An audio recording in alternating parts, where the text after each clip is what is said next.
Hey guys, you're watching What's Cooking Swapna, and today you're gonna watch how to make minestrone soup recipe, a perfect one for a quarantine brunch. I have added a spoon of olive oil in the pan, followed by 1 teaspoon of chopped garlic to it. Saute it and add a chopped onion, carrots, and tomatoes.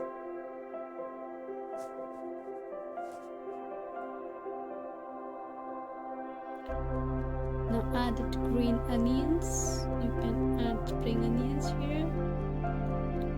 Tomato puree. Some boiled bean rajma or beans, red beans. Chili explosion with black pepper and salt. Add some water. I added 4 cups here.